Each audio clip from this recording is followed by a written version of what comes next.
una clase, entonces la relevancia de, no sé, de estar presente o no, dadas las circunstancias, a veces tiene sus pros y sus contras, ¿no? Entonces, vamos a empezar nomás la clase. El tema es bien largo, hepatitis es, pero doctora, hay libros para cada una de las hepatitis. Vamos a tratar de resumir. Generalmente todos tienen el mismo cuadro clínico, las mismas fases, ¿no? Lo que vamos a incidir va a ser puntualmente en quiénes, cómo, dónde, qué es lo que deben de buscar, ¿no? Empecemos. ¿No? Ustedes ya saben, la hepatitis viral generalmente es una enfermedad infecciosa que hay un montón de virus que tienen afinidad por el tejido hepático, pueden lesionarlo, ¿no? Antiguamente habían dos tipos, ¿no? Ahora se hablaba de la hepatitis infecciosa, que generalmente era, el contagio era oral fecal, y la sérica, que era parenteral, ¿no? La infecciosa generalmente se hablaba de la A, y de la sérica se hablaba de la B y la D, ¿no? Después apareció la no A, no B, que cambió el nombre con el tiempo, que puede ser la C y la E. La C es transmitida parenteralmente y la E, vamos a ir viendo cada una de ellas, no se preocupe. Y ahí han aparecido otra serie, la E, la F, la G, la H, la I. Entonces estamos frente a múltiples virus que pueden causar este tipo de patologías, pero vamos a mencionar a los más importantes, ¿no? Los virus pueden ser, que causen hepatitis, pueden ser ARN virus y ADN virus, teniendo en consideración que los ADN virus son los más peligrosos, por cuanto estos, al fundirse molecularmente en el núcleo, permanecen latentes y durante toda la vida, lo que puede generar un problema de un hepatocarcinoma a la larga, ¿no? Y eso es lo que tenemos que tener cuidado, ¿no? La hepatitis A es la más frecuente en niños, por ejemplo, pasa desapercibida. A veces sencillamente es una gripe con un poco de malestar, de repente la orina se le tiñó un poquito, las deposiciones se pusieron medias blancas, porque si hay papás que vienen así, están un poco blancas, y a veces ni ictericia tienen, ¿no? Pero hay también cuadros que pueden llegar a una falla hepática aguda, ¿no? Lo bueno es que la hepatitis A no se asocia a enfermedad hepática crónica, por lo tanto, acá no hay estadio de portador, ¿no? El agente viral es un picornaviridae, o sea, la familia es pico, es pequeño, RNA es RNA virus y viridae es virus. Pues después de eso viene su nombre, son virus pequeños de RNA virus, ¿no? Tiene una cadena sencilla nomás, su cápsida está compuesta por 4 proteínas, la BP1, 2, 3 y 4, ¿no? El genoma tiene 3 partes, por ejemplo, la región 5 es la que más tiene que ver con las proteínas de ligamento, el segmento genómico que codifica estas proteínas, tenemos el P1, P2, P3, son las proteínas principales, ¿no? Son las regiones que tienen esto, ¿no? Tenemos proteínas estructurales y proteínas no estructurales. Muy bien, lo que más nos importa, ¿qué es lo que pasa? Definitivamente tiene que haber un receptor. Entonces, la célula hepática tiene un receptor celular, el CR1, ¿no? Que se encuentra en todos los hepatocitos y en la membrana de las células gastrointestinales. El virus se clampa, libera su material genético, tiene una RNA polimerasa viral que va a hacer la replicación del genoma y va a haber una proteasa, ¿no? Todas estas proteínas, que son las estructurales y no estructurales, se van a traducir a través del RNA mensajero en los ribosomas y posteriormente este virus va a utilizar todo el aparato de Golgi para que le sintetice las proteínas, las ensamble y nuevamente se forme en el citoplasma un virus, ¿no? Generalmente la liberación del virus no conlleva una destrucción celular, ¿no? Entonces, en ese sentido, pues no es tan agresivo, si lo podremos decir, ¿no? Es una de las causas más frecuentes de ictericia en el mundo. Se piensa que hay cerca de 1.4 millones de casos anuales, ¿no? En población europea, por ejemplo, cuando tienen que venir a Sudamérica, se les obliga a vacunarse. Los que estamos acá en Sudamérica o en países en vías de desarrollo, generalmente adquirimos en la primera infancia la enfermedad, ¿no? Porque todo esto está asociado a condiciones de higiene, ¿no? Entonces, esto es una patología frecuente en países en vía de desarrollo. Acá tenemos la distribución, si ustedes se dan cuenta, Centroamérica, Latinoamérica o Sudamérica, África, Asia. Países nórdicos europeos no la tienen. Muy bien.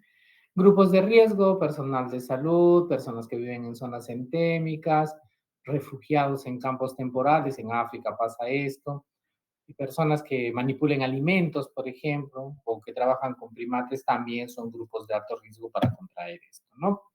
Generalmente la transmisión es fecal oral, se excreta por el material fecal 2 o 3 semanas antes de la fase ictérica, ¿no? Y se expulsa toda la fase ictérica, ¿no?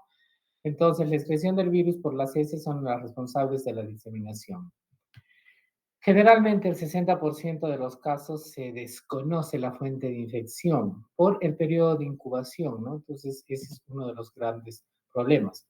Si ustedes ven, el periodo de incubación dura de 15 a 50 días, o sea, si viene un niño con una hepatitis, que hacemos inmunoglobulina M para el diagnóstico, hacer un cerco epidemiológico, determinar dónde se enfermó, es un poco imposible porque habría que preguntarle al papá 50 días antes dónde estuvo, qué comió, dónde comió. Entonces, eso es algo muy difícil de hacer, ¿no?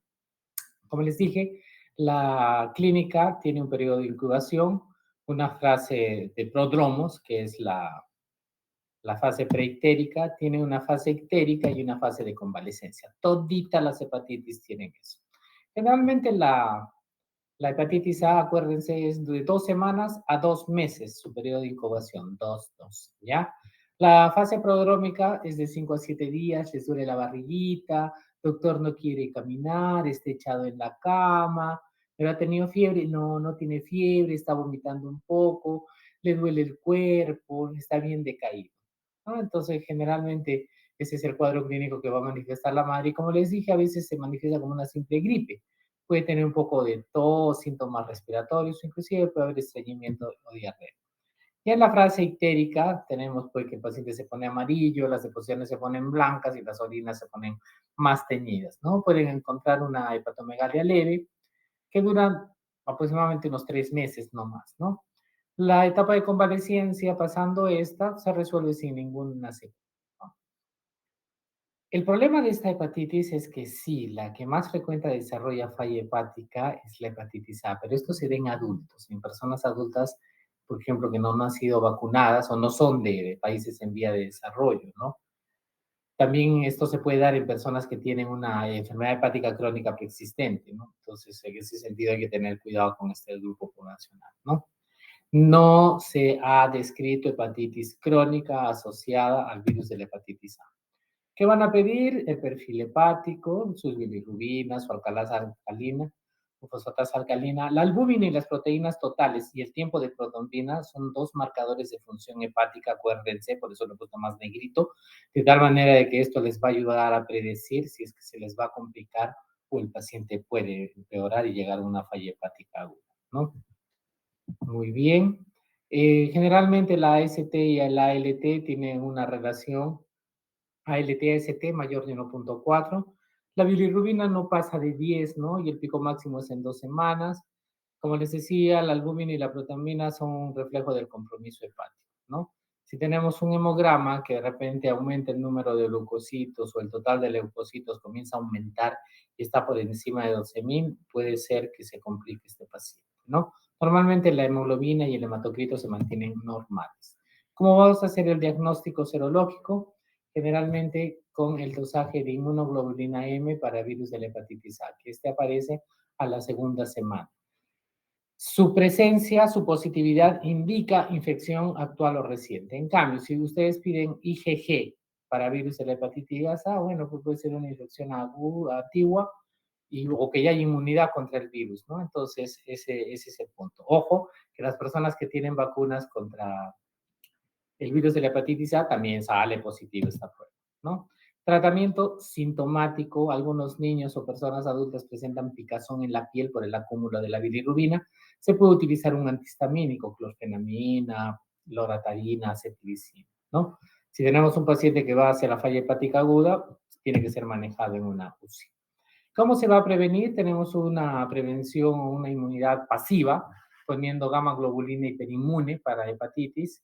Generalmente esto se da en brotes, en comunidades cerradas, en batallones, en guarderías, acá no tenemos eso, ¿no? Entonces, esa es una buena alternativa, ¿no? Y las vacunas, por ejemplo, es otra manera de prevenir todos los viajeros de países de zona desarrollada, ¿no? Que viajan a sitios de alto riesgo, alto riesgo epidemiológico, ¿no?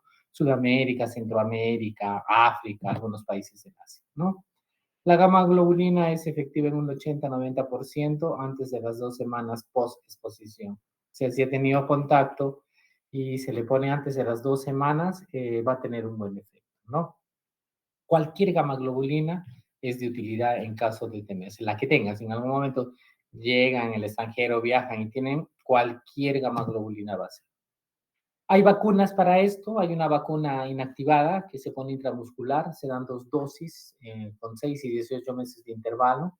Tenemos una combinada también, la Winrix, que es hepatitis A y hepatitis B y se vacuna inicial al mes y a los 6 meses el refuerzo, ¿no? Los chinos manejan bastante lo que es laboratorios de microbiología, virología y vacunas, ¿no? Entonces, ellos han producido dos vacunas con virus atenuados. Es bajo costo, son baratísimas y los resultados dicen que llega a ser la protección más del 95%, ¿no?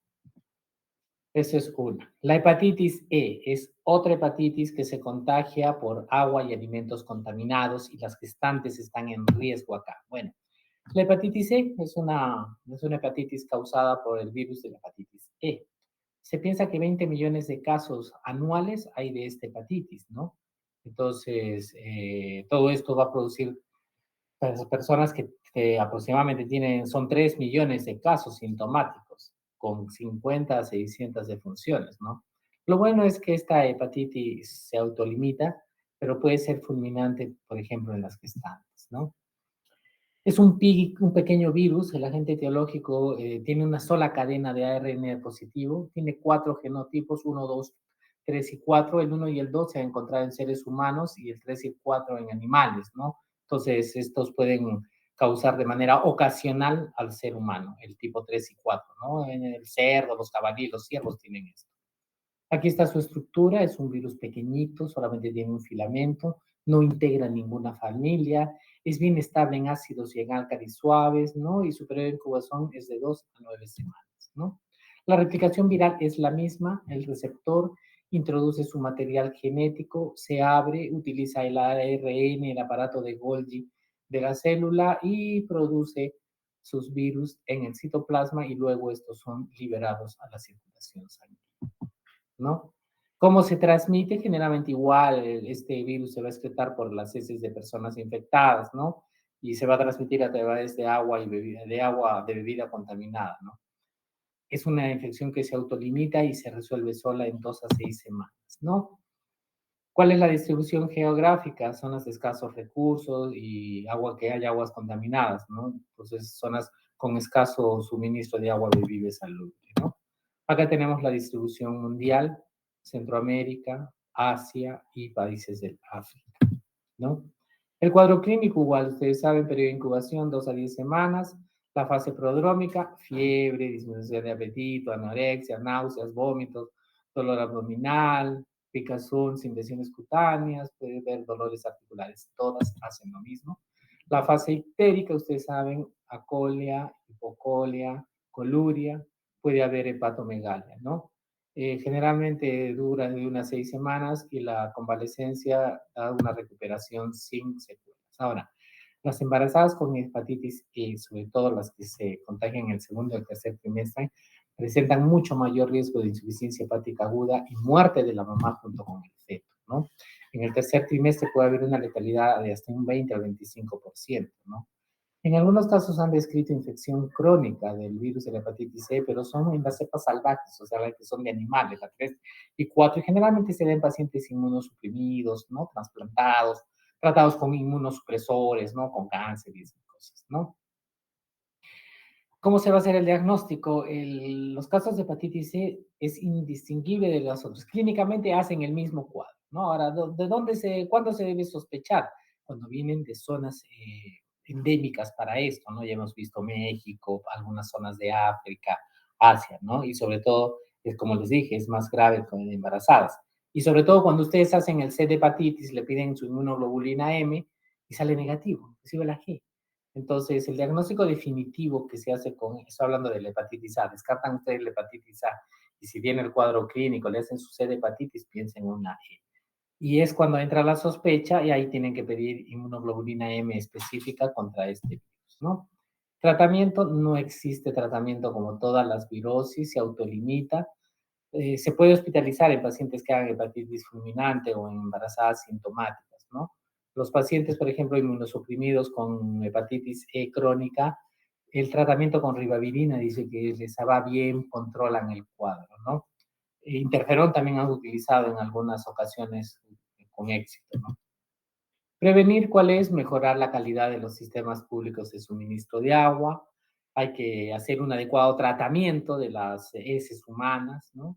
Y si queremos disminuir el riesgo de infección, ustedes ya saben, doctores, la clásica, lavarse las manos, por favor, evitar consumir agua, ¿no? O hielo, ahí, si yo he visto ahí que van ahí a la industrial a comprar hielo. Yo digo, ¿sabe Dios qué agua habrán usado, si la habrán hervido? Por favor, tengan mucho cuidado esos que les gusta bien heladito todo. Muy bien.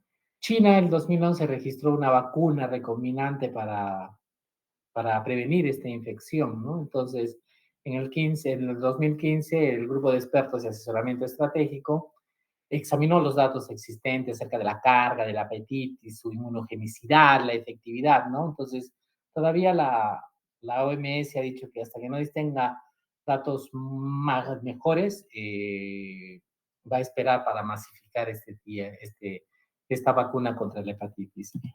Muy bien. Esta es una de las más temidas, ¿no? Ustedes ya saben, esto se contrae por intercambio de fluidos con sangre. La hepatitis es la forma crónica, ¿no? Es la que más problemas nos trae. Hay como de 350 a 400 millones de personas en el mundo, responsable de 1 millón de muertes anuales con enfermedad hepática, ¿no? Muchas de estas personas no saben que portan los virus y son una fuente de infección para todos, ¿no? Entonces, la hepatitis crónica del virus de la hepatitis B, a la larga, si vive lo suficiente, o desarrollas cirrosis o un carcinoma hepatocelular, ¿no? Poquito de historia, ¿no? Han habido epidemias causadas por la hepatitis B, por ejemplo, Lurman, después de un brote de viruela en los que se vacunaron obreros de Alemania con la linfa de otras personas, antes sacaban el suero de las otras personas y con eso generaban inmunorespuestas, ¿no? Entonces, para la viruela hacían eso, pero ¿qué sucedió? Habían personas que ya les había dado hepatitis, que con su suero se vacunaron a otros, pero ellos eran portadores de hepatitis B, entonces se incendió, hubo un brote ahí, ¿no? Finalmente, este virus ha sido descrito por Bloomberg después de descubrir el antígeno de Australia, ¿no? Porque los aborígenes australianos son en los que encontró este antígeno, ¿no? Y Bloomberg recibió el premio Nobel de Medicina en el 76 por este descubrimiento. Por eso que le dicen antígeno de superficie o australiano también, ¿no? Ya hemos visto 400 millones de personas infectadas, 8 genotipos de hepatitis, por zonas hay. Generalmente la F es en América del Sur, ¿no? La transmisión, ustedes ya saben, parenteral o líquidos corporales que son positivos al antígeno de superficie en una persona que tiene una infección aguda o crónica, ¿no? Acá tienen miren los genotipos: A, países europeos; B, asiáticos, Australia; C, Estados Unidos, Asia; D, sur de Europa, Rusia, Medio Oriente; E, en el África exclusiva; F, América del Sur; G, Francia, Estados Unidos; H, indígenas de América Central. Muy bien, la transmisión es por contacto sexual o ya no se dice homosexual, suena feo, excluyente, ¿no? ¿Qué les puedo decir? Con esa bendita política de inclusión, ya no se les puede decir homosexuales, si son lo que son. Ahora, ¿qué les dicen? Hombre que mantiene relaciones con hombre, creo, ¿no? HSH, MSM, bueno, por Dios, la misma cosa, ¿no? Sino que más disimulada. Puede haber inoculación percutánea también, ¿ah? Y es mucho peor que el SIDA, doctor, se contagia mucho más. La transmisión también de madre a hijo durante el parto, cuando la mamá es positiva, tanto para el antígeno de superficie como para el core, el riesgo de transmisión perinatal es del 70 al 90%, ¿no? Claro, este riesgo se puede reducir si lo vacunamos al toque al recién nacido y le ponemos gamma globulina. O sea, la mamá es antígeno de superficie positiva, dado así, entonces lo que se hace es que nace, se le pone su vacuna y inmunoglobulina al toque. Es por eso que ahora a todos los niños se les está poniendo hepatitis B de nacimiento, vacunas de hepatitis B. Solamente antes era la BCG, pero si ustedes no ven el nuevo esquema de vacunación, se está poniendo hepatitis B. Muy bien, esta es la distribución geográfica por zonas, ¿no? Lo que vemos en rosadito claro son zonas que tienen menos del 2%, baja incidencia, un poco moderadito, medio rosadito, pinky acá, del 2 al 7% y una prevalencia alta, lo que está acá. Miren, Perú y Brasil tenemos una incidencia que está por encima del 8%. Aquí están en las zonas del Perú, por ejemplo, hay zonas hiperendémicas, en Huanta, Ayacucho, Abancay, Apurímac, el porcentaje llega al 7%, doctores, o sea que tengan mucho cuidado si te van a hacer su serum por ahí, chicos. Bueno, ¿cuál es el agente viral? Nosotros ya sabemos, este es un DNA virus, es lo que lo hace peligroso. Este pertenece a la familia Hepatnaviridae. Hepa es de tejido hepático, DNA virus. O sea, este es un virus DNA hepatotrófico. Hay 8 genotipos. La partícula viral completa, le dicen partícula de Dane, ¿no? Pero además, si ustedes ven acá, tenemos unas partículas virales, y acuérdense de esto porque esto es importante, ahorita les voy a decir por qué, que se forman como esferas o como filamentos, pero sin nada de núcleo, y esto le va a dar pie a un bicho a meterse o a hacer coinfecciones, y ahorita vamos a ver eso, ¿no? Acá tenemos el agente viral, tenemos el antígeno de superficie, ¿no? Tenemos el core, tenemos el núcleo y tenemos los filamentos con su polimerasa viral. Muy bien. La replicación es muy similar, pero ¿cuál es la diferencia? El virus se adhiere a la superficie, libera su core, este virón se va al núcleo, doctores, y la polimerasa del núcleo es la que completa la doble cadena. Esta lo vuelve una doble cadena, lo vuelve un material genético y se ensambla al genoma de la persona. Posteriormente, este partícula viral va a transcribir RNA mensajero y va a utilizar toda la maquinaria de la célula. ¿Para qué? Para sintetizar sus proteínas virales y que se ensamblen dentro del citoplasma.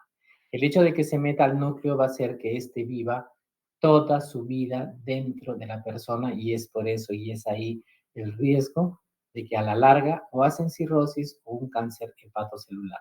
Una persona con hepatitis, si vive lo suficiente, termina desarrollando una cáncer hepatocelular, o sea, como quien dice, el final es trágico.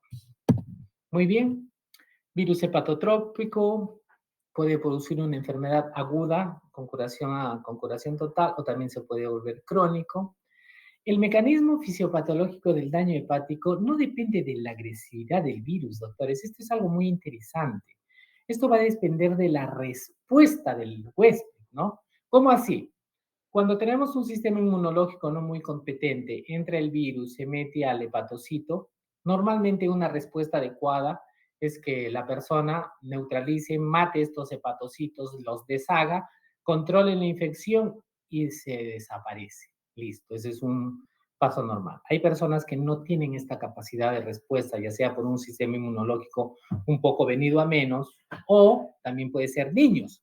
Los niños, por ejemplo, los recién nacidos, los niños pequeños que se contagian, generan también cierta tolerancia inmunológica. Entonces aprenden a tolerar al bicho y este se va a quedar toda la vida y si se queda toda la vida, a la larga desarrolla un carcinoma. Pero también está el otro extremo, un sistema inmunológico muy hiperreactivo. Entonces, ¿qué es lo que pasa? Como este bicho se mete dentro de la célula comienza a sintetizar proteínas de superficie, antígenos de superficie, estamos hablando del HLA, del complejo de histocompatibilidad mayor, que son mostradas en la superficie celular y se encuentra una variación. O sea, cuando el virus produce sus proteínas en el citoplasma, comienza a sintetizarla, el HLA corta esos pedazos y los comienza a presentar a la superficie. Esa es la manera como el organismo se da cuenta de que una célula está infectada. Entonces viene un linfocito se une con su receptor, el RT, para lo que es el HLA, y lo que va a pasar es que va a desconocer esa proteína y va a iniciar toda la respuesta inmunológica. Normalmente una respuesta adecuada va a controlar la infección, pero hay sistemas inmunológicos muy, muy agresivos que desconoce a la célula y a todo el tejido hepático. Entonces, acá no le importa a esta célula, destruye a todos los hepatocitos, estén o no estén infectados, porque los reconoce como extraños y es donde viene pues toda una insuficiencia hepática aguda. Entonces, el daño hepático se debe más a la respuesta inmune celular contra los hepatocitos infectados que la agresividad del virus. ¿Ya?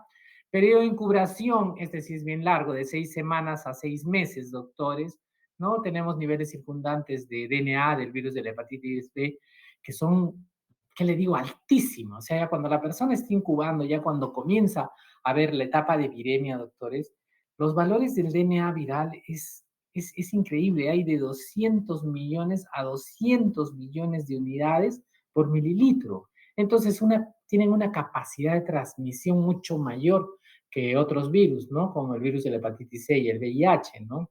Entonces, en este tipo de pacientes, imagínense si yo me hinco con una aguja con un paciente infectado de hepatitis o que tenga una hepatitis crónica, olvídense, la probabilidad de que me infecte va a ser mucho mayor que si fuera con un paciente con SIDA, ¿no?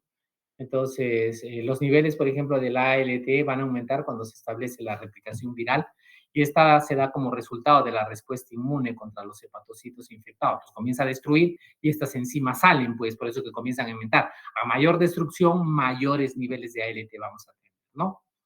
La hepatitis crónica, como ya les dije, va a depender también de la edad del momento en que se causa la infección, el estado inmune del hospedero, si es que está usando inmunosupresores, si hay coinfección con VIH. Entonces, acá podemos ver que la infección adquirida perinatalmente, el porcentaje de progresión llega al 90%, doctores, para hacer una hepatitis crónica. O sea, todo niño que no se dieron cuenta que la mamá le transmitió, por sangre se transmitió, el 90%, doctores, va a ser hepatitis crónica, ¿no?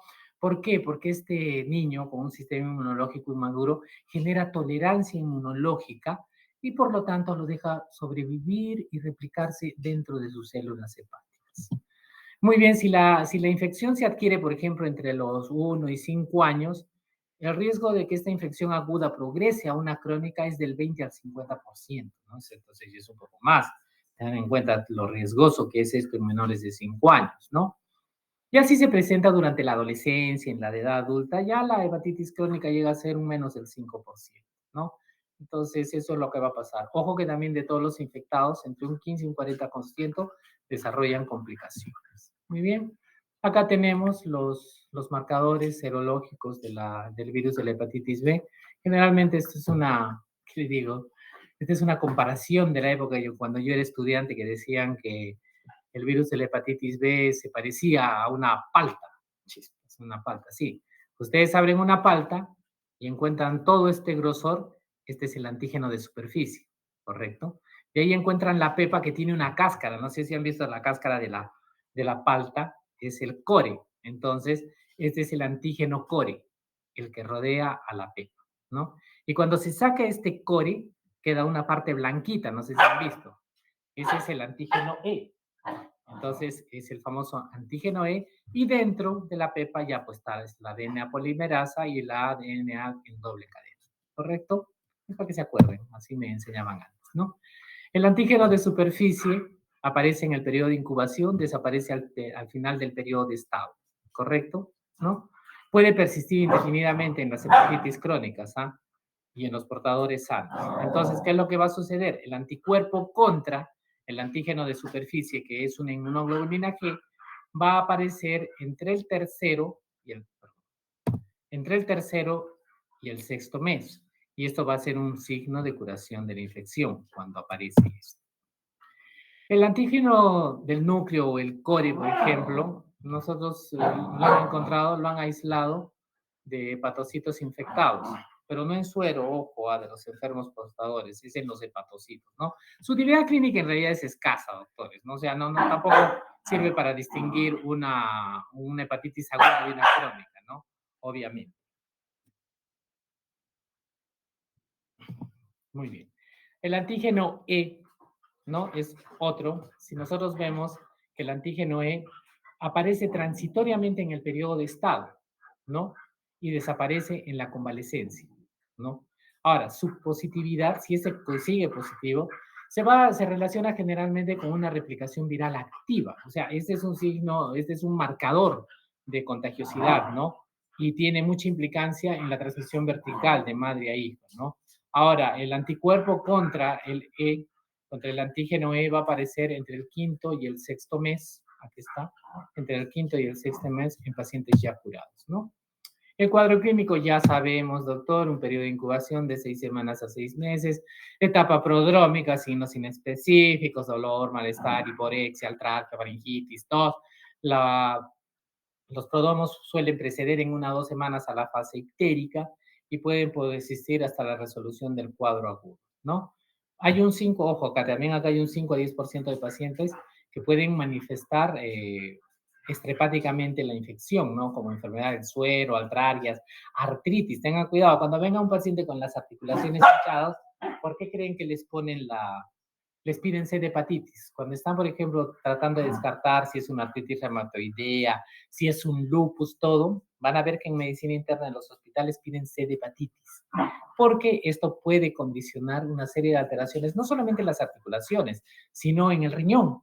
Puede haber alteraciones renales y puede haber hematuria y hipodrotenuria. Entonces, cuando ustedes tengan hematuria, una proteinuria EAD, ese término me encanta, quiere decir no sé de dónde viene, ese es el famoso EAD. Entonces, pidan siempre un C de hepatitis que a veces sale positivo. La fase ictérica se resuelve en 1 a 4 meses. La convalecencia en adultos, la recuperación es espontánea, ¿no? El 70% de los pacientes con hepatitis B aguda tienen una hepatitis anictérica. A veces ni amarillo se ponen, doctores. Esos que se contagian a veces vía sexual piensan que es una gripe, así como el SIDA. Se les pasa con sus artralgias y de repente ni amarillo se pone y solamente el 30% se pone amarillo. O sea que imagínense, doctores, el cuadro clínico que es el hepatitis B, obviamente el 70% no se va a poner amarillo. Y ese es un gran problema para la clínica, ¿no? Cuando hablamos de una hepatitis viral aguda grave, ¿no? Cuando comienza a disminuir el tamaño del hígado, sí, doctores, se disminuye, la bilirrubina se dispara, comienzan a hacer hipoglicemias y el TP se prolonga. Ya no, si encuentran todo eso, doctores, el paciente va a ser una hepatitis aguda grave, ¿no? Y si encima tenemos una encefalopatía, comienza a tener compromiso el estado de conciencia, obnubilación, inclusive convulsiones, ya con eso lo vamos a definir como una falla hepática aguda, ¿no? Entonces, la falla hepática aguda por hepatitis B es bien rara. Puede ir del 0,1 al 1% de los casos de hepatitis, pero la mortalidad es altísima, llegando a más del 80% sin trasplante hepático. O sea, la solución es que lo trasplanten. ¿Cómo se hace diagnóstico? Una buena anamnesis, hay que preguntar de todo a la persona, su vida sexual, sexo sin protección, transfusiones sanguíneas, tatuajes. Hay que hacer un examen clínico bastante cuidadoso, su hemograma, su glucosa, urea, creatinina, sus electrolitos, transaminasas, su ALT, AST y listo. Para establecer el diagnóstico etiológico, es difícil a veces, pero hay una sospecha clínica. ¿Por qué? Por los antecedentes epidemiológicos, ¿ya? Acá es imprescindible los marcadores inmunológicos, ¿no? ¿No? Generalmente si encuentra bilirrubina va a ser a predominio directo, no pasa de 15, entre el quinto y el séptimo día. Las transaminasas pueden aumentar 10 veces su valor normal, la fosfatasa alcalina de poco interés, ni la pidan. La gamma glutamil transpeptidasa, ¿no? Puede servir para las hepatitis anictéricas, ¿no? También les va a ayudar. El TP es muy útil para valorar la gravedad del daño hepático, ¿no? La glicemia también normal o disminuida por ayuno. La hipoglicemia pronunciada se observa en pacientes con necrosis hepática grave. En el hemograma, no muy claro, ¿no? Van a encontrar anemia, leucopenia con leucocitosis, ¿no? El tratamiento es sintomático, se debe corregir los síntomas importantes, el vómito, la deshidratación, hay que hacer un adecuado manejo hidroelectrolítico, pero sin embargo hay pacientes con hepatitis B aguda severa que a veces les pueden administrar la mibudina, por ejemplo, telmibudina también en tratamiento corto, y si va a ser un tratamiento largo, pues se pueden utilizar el etecavir, ¿no? El tratamiento debe continuarse hasta que, o sea, la manera de suspender el tratamiento, si es que deciden empezarlo, es hasta que desaparezca el antígeno de superficie. Hay que estar dosando. Prevención, la vacunación universal. Ya la OMS ha dicho a todo el mundo hay que vacunarlo. Hay 400 millones de personas con hepatitis crónica, ¿no? Y el 25% de ellas va a morir con un carcinoma o con una hepatitis crónica. Tenemos dos tipos de vacuna, las que tienen el antígeno de superficie purificada, esta se saca a partir del plasma de los portadores, y otras que son las recombinantes, que se producen con levaduras, ¿no? Las dos son altamente inmunógenas, ¿no? El esquema de vacunación son 3 dosis, hay dos maneras, ¿no? La de 3 dosis se pone con un mes de intervalo a las 3 y una dosis de recuerdo a los 12 meses, una cuarta dosis. La otra es 2 dosis con intervalo de un mes. Me pongo ahora una, otra al otro mes y un refuerzo a los 6 meses. Es el esquema que tenemos acá. En esta no se recomienda ningún refuerzo posterior. O sea, se vacunan una vez porque supongo que todos están vacunados y punto, se acabó. La infección crónica, esto sí es un poco importante, ¿no? Todos los pacientes que desarrollan una infección crónica por este virus va a depender de la respuesta inmune. ¿Para qué? Para que también se ubique en una de estas fases. Fase de tolerancia inmune, niños recién nacidos pequeños. Fase de hepatitis crónica, inmunológicamente activa. Y también ahí entra una fase de portador inactivo. ¿Ya? Muy bien. El virus de la hepatitis C. Generalmente este se va a transmitir por exposición a sangre contaminada, ¿no? La hepatitis C es causada por un virus no muy conocido originalmente. Como les dije, antes se le llamaba la hepatitis no A no B, y es una de las principales causas de enfermedad hepática crónica y trasplantes hepáticos en el mundo. Esa es la que más problemas cae. Más o menos hay un estimado de 170 millones de personas infectadas al año, imagínense, y van a morir entre 250.000 y 350.000 anualmente. La mayoría de de las infecciones agudas por este virus, todas progresan a la fase crónica. No se dispone de una vacuna para prevenir la infección y solamente la mitad de pacientes responden al tratamiento. O sea, les da esta, doctores, y ya ni la cuenta. ¿Cómo sucedió? ¿Cómo apareció? En realidad hubieron dos sucesos en el siglo XX que ha condicionado esto. Uno, el uso de medicamentos parenterales, y dos, los drogadictos, los que se meten opio, morfina, los que se inyectan, el uso de drogas ilícitas intravenosas, ¿no? Entonces, si vemos la prevalencia mundial de la infección por hepatitis C, es del 3%, es bastante. En Egipto es un país que tiene, ya saben, no se metan con las egipcias. Egipto es un país con una mayor prevalencia, cerca del 13% de de su población, pero esto pasó por accidente, doctores. La esquistomastosis en los años 70 mermaba mucho a la población. Entonces comenzaron a utilizar para el tratamiento antes, doctores, las jeringas, las agujas no eran descartables. Doctores, cuando yo he hecho instrucción médica básica, ya se pueden imaginar, todavía he llegado a ver que se utilizaban agujas reutilizables de metal, doctores. Eran agujas hipodérmicas que se reutilizaban y reutilizaban. Inclusive llegué a ver, doctores, que ya no tenían ni filo, y cuando uno metía la aguja, pues se hundía todo el glúteo ahí, pobre paciente, me acuerdo de un viejito, y la aguja no entraba, y uno tenía que empujar con fuerza como para meter una banderilla, un toro, para que entre. Imagínense, ¿no? ¿Qué épocas hemos vivido anteriormente? Entonces, antes se reutilizaban las agujas, las jeringas también eran de metal, doctores, era increíble, ¿no? Entonces, eso vino a traer el problema que tiene Egipto, ¿no? Y obviamente el uso de drogas ilícitas en Estados Unidos, en países desarrollados, puede tener un impacto en la transmisión de este virus, ¿no? Aquí está la distribución mundial. Desde cuenta, África siempre llega a la peor parte de todo, no sé qué pasa ahí, ¿no? Lo bueno que acá en el Perú, mire, es muy baja. Argentina, Brasil y acá Estados Unidos y todo lo que es Rusia y la parte del norte. Muy bien, el agente viral es un virus que pertenece a la familia de los Flaviviridae, al género Hepacivirus, ¿no? Es un RNA de cadena simple positiva. Hay 6 genotipos que tienen una secuencia de variación de nucleótidos de 30 al 35%, se nombran del 1 al 6, pero dentro de cada genotipo hay cerca de 50 subtipos, ¿no? A, B, C, D, E, todo el abecedario, doctores, ¿no? tiene una heterogeneidad genética de este virus porque la RNA polimerasa no corrige los errores. Si ustedes se acuerdan en bioquímica, no sé si se acuerdan, había una polimerasa que comenzaba a leer nuevamente el ADN que se formaba y lo reparaba. ¿Se acuerdan que cortaba 5 en un extremo, 3 en el otro extremo y corregía toda la secuencia? Entonces, como no tiene este RNA polimerasa, no corrige los errores, entonces constantemente van variando o van mutando las proteínas de superficie. Acuérdense de los codones, anticodones, que eran cada 3, ¿se acuerdan? Se formaba una proteína, acuérdense, el doctor Paz ha venido a dar esas clases muy bonitas.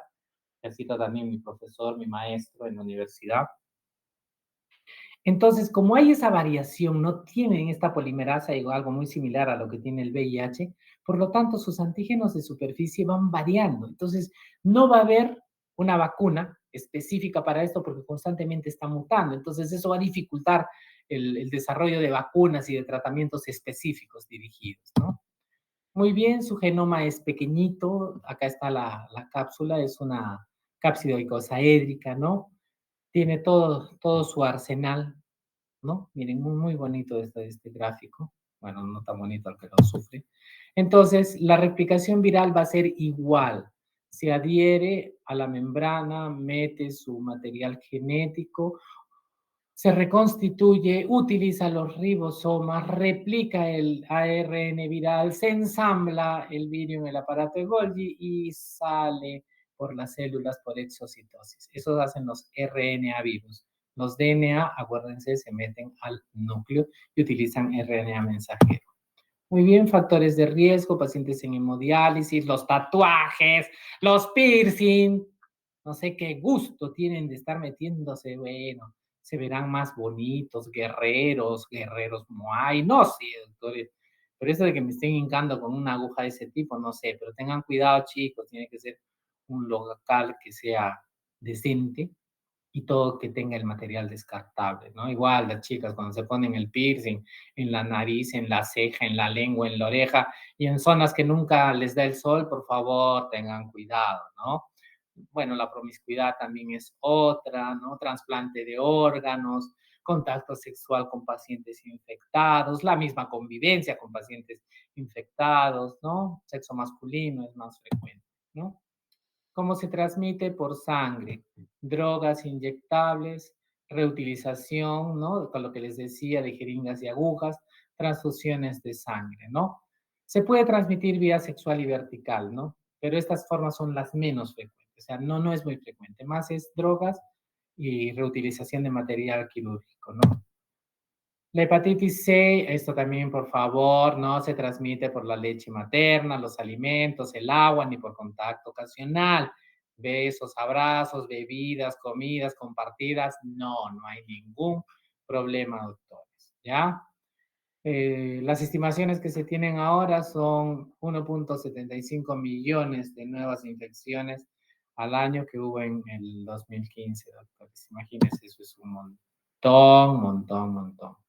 La historia natural, aquí está, infección aguda, 20 a 30 sintomáticos, un 15% nomás se defiende, otro hace una hepatitis crónica, desde cuenta el 75-85%, puede llegar a una hepatitis fulminante, que esto es rarísimo, pueden haber manifestaciones estrepáticas, pero como les dije, esta cosa se va a la hepatitis crónica activa, hacen cirrosis, miren, 20 años la hacen, o sea, si se contagian temprano, ¿no? Jóvenes alocados, a los 20, a los 40 años ya fueron, ¿no? Y la tasa de supervivencia a 5 años es menos del 5%, y si viven lo suficiente, hacen un carcinoma hepatocelular, bingo, ahí la mataron toda. Muy bien, los síntomas ya sabemos, incubación, prodrómico, ictérico y convalescencia, ¿no? De 2 a 6 semanas, el 80% no presentan síntomas. Los que tienen síntomas, la misma, cansancio, fiebre, artralgias, dolor abdominal, orinas oscuras, heces claros, ictericia, ¿no? Hay síntomas extrahepáticos, ojo, tengan mucho cuidado. A veces hay pacientes que hacen púrpuras trombocitopénicas, linfomas, disfunción tiroidea, diabetes, glomerulonefritis, porfirias cutáneas, eritema multiforme, síndrome de Behçet, eso que le salen ampollas en la boca, en los ojos y en la región genital y anal. ¿no? Úlcera corneal, ¿no? Pueden haber uveitis, fibrosis pulmonar, doctores, este bicho hace de todo. ¿Cómo se hace el diagnóstico? Detección de anticuerpos contra el virus de la hepatitis C, ¿no? Estos se hacen para confirmar si tiene una infección crónica o no. La prueba es la que detecte el RNA del virus, doctores. Tratamiento, bueno, no siempre requiere tratamiento y cuando el tratamiento es necesario, el objetivo es la curación, ¿no? La tasa de curación va a depender de la cepa, pero dése cuenta que acá han visto, tienen 60 genotipos, todo, entonces va a ser un poco difícil. Generalmente el tratamiento de la hepatitis ha cambiado, es caro también, ¿no? Por ejemplo, tenemos el sofosbuvir, el daclastavir también, la combinación de sofos, ledinapavir también, ¿no? Son uno de los esquemas preferidos por la OMS, ¿no? Y también dice que las tasas de curación pueden llegar a más del 95%. O sea que sí, lo bueno es que sí hay cura, pero va a depender de quién. No hay vacunas. Como les dije, esta cosa muta, cambia sus antígenos de superficie, por lo tanto no se va a poder generar una vacuna. Entonces la prevención va a depender de la reducción del riesgo a la exposición, ¿no? Y las poblaciones de riesgo hay que controlarlo. Por ejemplo, los consumidores de drogas inyectables y los contactos sexuales. Higiene de manos también, lavado de manos y el uso de guantes también hay que tener mucho cuidado con estos pacientes. Prevención primaria, uso seguro y apropiado de las inyecciones, los análisis de sangre de los donantes, por ejemplo, capacitación del personal sanitario para que no se contagien accidentalmente. El virus de la hepatitis D, ahora acuérdense, vamos a ver, esto solo afecta a las personas que ya tienen hepatitis B. O sea, este bicho necesita, ¿se acuerdan de esos dos segmentos, uno circular y uno más largo que les dije que generalmente era la envoltura externa? Bueno, este bicho necesita de esa envoltura para sobrevivir, porque ni siquiera llega a ser un virus, es una cosa de nada. Vamos a ver. Es una enfermedad hepática que puede adoptar formas agudas y crónicas. El virus de la hepatitis B requiere al virus de la hepatitis B para replicarse. O sea, si no es del B, no sobrevive, no vive. Entonces, la infección por virus de la hepatitis D no es posible en ausencia del virus de la hepatitis B. ¿Ya? Acá hay dos cosas, coinfección y sobreinfección. Ahorita vamos a ver bien ese término. Por ambos virus causan una enfermedad más grave que si fuera únicamente por virus de la hepatitis B. O sea, imagínense, tiene su hepatitis B y por A o B se contagia del D, ya no, hacen enfermedad más grave. Entonces, la única forma de prevenir la infección contra el virus de la hepatitis B, ¿cuál sería? Vacunando contra la hepatitis B, pues doctores. Vacuno contra la hepatitis B y se acabó, doctora. La D tiene que desaparecer, ¿no? Antes le decían antígeno delta, ¿no? Es un virión monocatenario, miren, defectuoso, ¿no? Es el genoma más pequeño de todos los virus, por eso le decían agente delta, era un agente, claro, es un poquito más grande que un prión, pero igual, ¿no? Entonces, este puede producir un daño directo contra el hepatocito, ojo, pero siempre y cuando esté el virus de la hepatitis B, es decir, su antígeno de superficie, que le va a ayudar a encapsular su núcleo, ¿no? Eso es lo que pasa. El 5% de las personas que son antígenos de superficie positivas están coinfectadas con virus de la hepatitis D, cuya distribución es mundial. Zonas de prevalencia alta en Mediterráneo, Pakistán, Asia Central, África, cuenca amazónica, zonas del Pacífico. Prevalencia baja, Estados Unidos, Europa septentrional, Sudáfrica y Asia Oriental. Aquí está, por ejemplo, distribución geográfica, alta. ¿Por qué? Porque se acuerdan en la que les puse de la hepatitis B, la zona alta de prevalencia que puede llegar al 7-8% en Abancaya, Purímax, esa zona, sí puede. Entonces, ¿qué hemos dicho? Que la hepatitis D solamente coexiste si es que está la hepatitis B. Acuérdense de las dos partículas que se formaban, las envolturas externas circular. Ese antígeno delta se mete ahí y con eso logra sobrevivir. Muy bien, la transmisión es las mismas que la hepatitis, o sea, las mismas que la hepatitis B, ¿no? Transmisión sexual, parenteral y vertical. También se da por contacto percutáneo o sexual con sangre o productos sanguíneos infectados. La transmisión vertical es posible, pero es muy rara, no es frecuente. La vacunación contra la hepatitis B previene la coinfección por el virus de la hepatitis D, ¿no? Entonces, la vacunación de niños, por ejemplo, ha dado lugar a una disminución de la incidencia de la hepatitis B en todo el mundo, ¿no? Pero no obstante eso, ¿no? Hay algunos entornos donde se ha notado un aumento de la hepatitis D. ¿En qué zonas? En los que consumen drogas inyectables, ¿no? O también la consecuencia de las migraciones. ¿Ha visto usted el África cómo se van hacia Europa, se mueren las balsas, caen ahí? Entonces, donde las zonas son endémicas, ellos están llevando este bicho, ¿no? La coinfección. La coinfección quiere decir que es la infección simultánea entre el virus de la hepatitis B y el D. Y puede producir una hepatitis que puede ir desde leve a una grave, inclusive fulminante. La recuperación puede ser total y la hepatitis D crónica es rara, menos del 5%. La sobreinfección es que el virus de la hepatitis D puede infectar a personas que ya tenían una infección crónica por virus de la hepatitis B.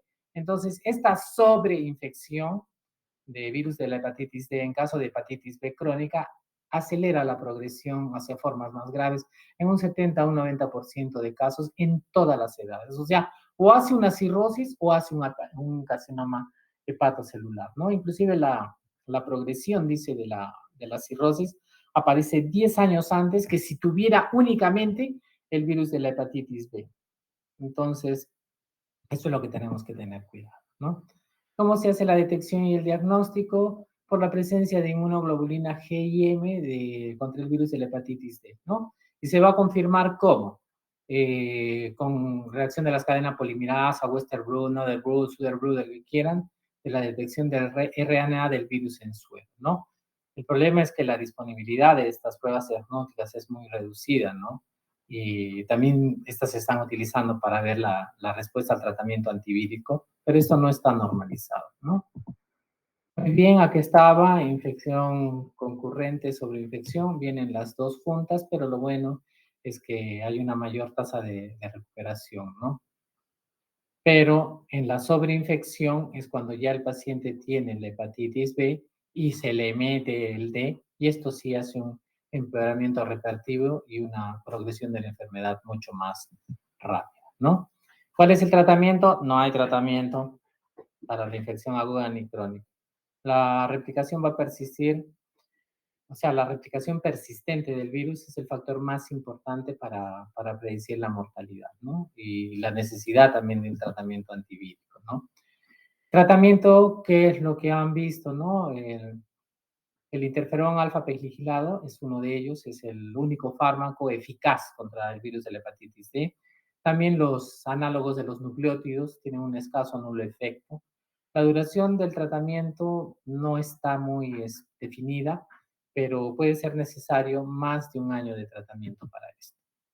La prevención y el control, ustedes ya saben, se basa en la prevención de la transmisión del virus de la hepatitis B mediante la vacunación, la seguridad de la sangre, bancos de sangre, las inyecciones, ¿no? La vacunación contra la hepatitis B no protege contra el virus de la hepatitis D a quienes ya están infectados por el virus de la hepatitis D. O sea, si tiene un paciente con hepatitis B, ustedes dicen, ya, pues lo vacuno para que no le dé la D. No, pero entonces no, si ya tiene el virus de la hepatitis B, ya lo tuvo, ya fue. Entonces, eso no lo va a proteger en lo absoluto, ¿no? La OMS, antes de que empiece la pandemia, ya había tenido en una asamblea mundial una, una estrategia mundial contra la hepatitis vírica, todas, ¿no? Era del 5 años, del 2016 al 2021, para la cobertura sanitaria universal para, como objetivo fue eliminar las hepatitis virales, porque eran un problema de salud pública, un costo elevado, la transmisión, todo. Y la meta era reducir los casos en un 90%, la mortalidad en un 65% de aquí al 2030, pero creo que esto va a tener que prolongarse un poco más, ¿no? Entonces, la OMS, dentro de sus Agenda Marco 2030, dice, tenemos que trabajar en 4 esferas. 1, concientización, promoción de alianzas y movilización de recursos contra la hepatitis B. Formulación de políticas basadas en pruebas científicas y datos para la acción y prevención de la transmisión. Ampliar los servicios de detección, atención y tratamiento. Y además, el 28 de julio de cada año se va a conmemorar el Día Mundial contra la Hepatitis. Doctores, acuérdense, los días mundiales, no es que a mí me da risa las enfermedades que les ponen su día. Día de la diabetes, no, es día de lucha contra la diabetes. Día mundial de lucha contra la hepatitis. Es contra, doctor. Día del SIDA. No va a tener un día del SIDA, es el día, el 1 de diciembre, ¿no? El día de lucha contra el VIH o SIDA. Entonces tengan cuidado con eso. A día de la hipertensión, ¿cómo una enfermedad va a tener un día? El día es contra la lucha, o sea, es la lucha contra la patología que queremos controlar. Muy bien. Eso sería todo, chicos. ¿Alguna pregunta hasta aquí? Ya la presentación se la voy a mandar al delegado, no se preocupen, en el transcurso del día, para que se las pasen. Es interesante, es bonito el tema, cada una de ellas hay que saberlas conocer, a veces tratan, ¿qué le puedo decir? Lo ven muy difícil. Claro, es un tema un poco árido, amplio, pero todas en el cuadro clínico no basa. Lo único que tienen que ver es sus características epidemiológicas, cómo se distribuyen, quién tiene cura, quién no tiene cura. Han visto la hepatitis D, que necesita de la B, la hepatitis C, que es una que termina la mayoría en una cirrosis. Entonces, esas cositas tienen que ver, ¿ya? ¿Alguna pregunta, chicos, hasta acá? Hemos corrido, creo, chicos. 1 hora, sí o sí, está bien. Bueno, supongo que tendrán... Parece que no, doctor. A usted, doctorita Stephanie. Bueno, supongo que tendrán cosas que hacer. De repente les he cortado la hora de almuerzo. Mil disculpas y gracias por su asistencia, chicos. Que tengan una bonita tarde. Hasta luego. Hasta luego, doctor. Gracias. Hasta luego, doctorita.